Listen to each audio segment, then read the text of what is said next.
हिंदवीचाच म्हणजे पिहूचा बड्डे कसा झाला, आम्ही काय काय केलं बड्डेला, हे सगळं मी तुम्हाला या व्हिडिओमध्ये सांगणार आहे. नमस्कार, मी स्नेहल स्वागत करते माझ्या यूट्यूब चॅनलवर तुमचं, ज्याचं नाव आहे स्नेहल अभिषेक. कसे आहात तुम्ही सगळे? मस्त ना? आणि अशीच मस्त राहा कायम.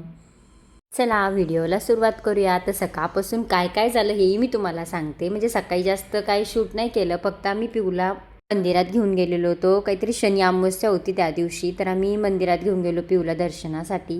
त्यानंतर घरी येऊपर्यंत 4-4:30 झालेले होते. आम्हाला डेकोरेशनही करायचं होतं आणि सगळ्यांना बड्डेचा टायमिंग 7 वाजेचा दिलेला होता.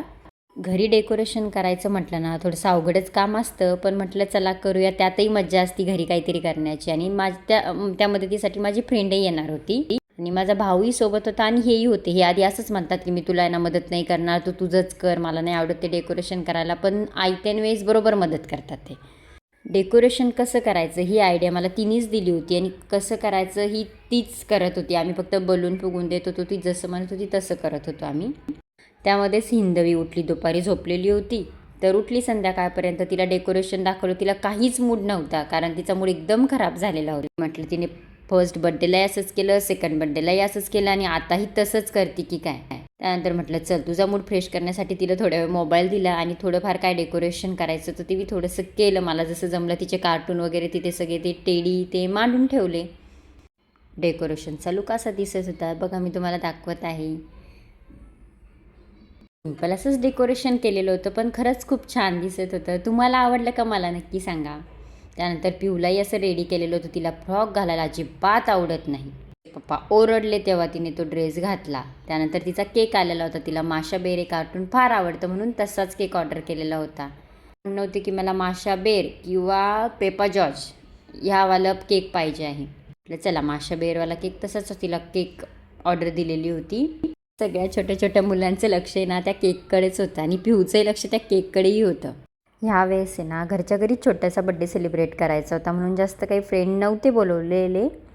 कारण यांना काय झालेलं होतं, च्या कामासाठी ना बाहेर गेलेले होते 8-1 दिवस आणि बड्डेचे 1 दिवस आधीच आले, त्यामुळे जास्त काही प्लॅनिंग नाही करता आलं. पण जे केलं ते छान केलं आम्ही.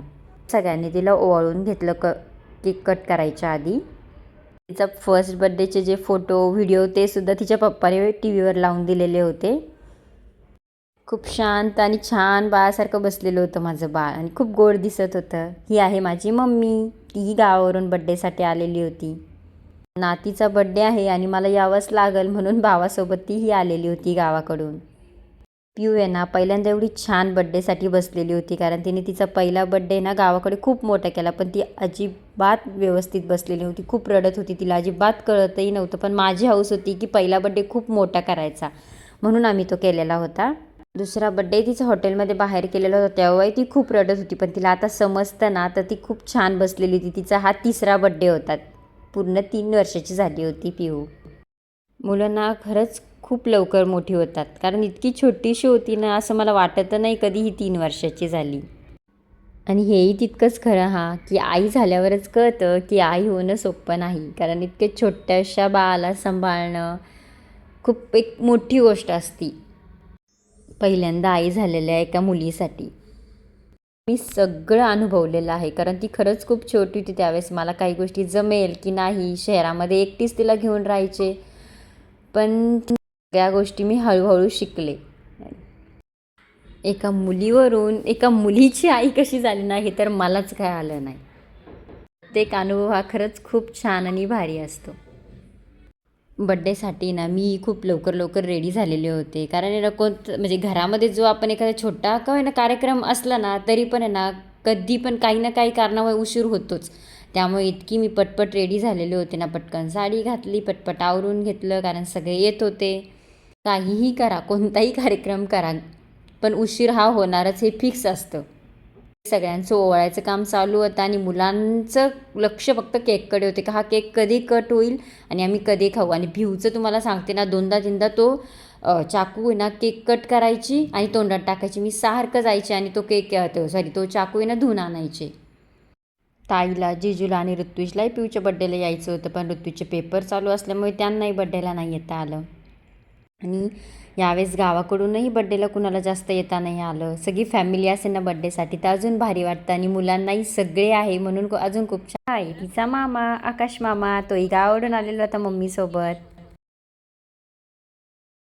केक कट झाला त्यावेळेस मुलं खूप खुश झाली का चला आपल्याला आता केक भेटणार म्हणून. बघा सगळे कसे करत आहे. हा म्हणतो मला दे, तो म्हणतो मला दे. फर्स्ट तिच्या पप्पाने आधी तिला खाऊ घातला. या सर्व गोष्टीमध्ये ना आम्ही तर फोटो काढायचंच विसरून गेलो. त्यानंतर माझ्याच मैत्रिणीने आठवण करून दिली की अगं स्नेहल फोटो तरी काढून घे. त्यानंतर थोडेफार फोटो काढले. मुलांनाही केक कट करून दिला. बाहेरूनच व्हेज बिर्याणी मागवलेली होती. आधी माणसांना जेवायला बसवलं त्यानंतर आम्ही सगळ्या लेडीज बसलो. तसा पिहूचा बड्डे खूप छान पद्धतीने सेलिब्रेट झाला. आम्ही सर्वांनी छान अशा गप्पा मारल्या. सर्वांनी छान असा एन्जॉय केला आणि पिहूने सुद्धा म्हणजेच हिंदवीने सुद्धा खूप सगळा एन्जॉय केला. आम्ही लेडीज सर्व जेवायला बसलो ना तेव्हा आम्ही खूप छान अशा गप्पा मारल्या, एकमेकींची चेष्टा केली. मुलांना ना त्यांच्या पप्पांकडे सांभाळायला दिलं की आधी तुम्ही सांभाळा यांना. सिंपल साध्या पण छान पद्धतीने हिंदवीचा बड्डे सेलिब्रेट झाला. तुम्हाला हा व्हिडिओ कसा वाटला मला नक्की सांगा. काही कारणांमुळे हा व्हिडिओ यायला थोडासा उशीर झालेला आहे त्यासाठी खरंच मनापासून सॉरी. आणि अजूनही कोणी चॅनलला सबस्क्राईब केलं नसेल तर प्लीज चॅनलला लवकरात लवकर सबस्क्राईब करा. तुमच्या सपोर्टमुळेच आपण पुढे जाणार आहोत. माझा व्हिडिओही मी इथे सेंड करते. तोपर्यंत चॅनलला सबस्क्राईब करा, व्हिडिओला लाईक करा. चला बाय, भेटूया अशाच एका नेक्स्ट व्हिडिओमध्ये.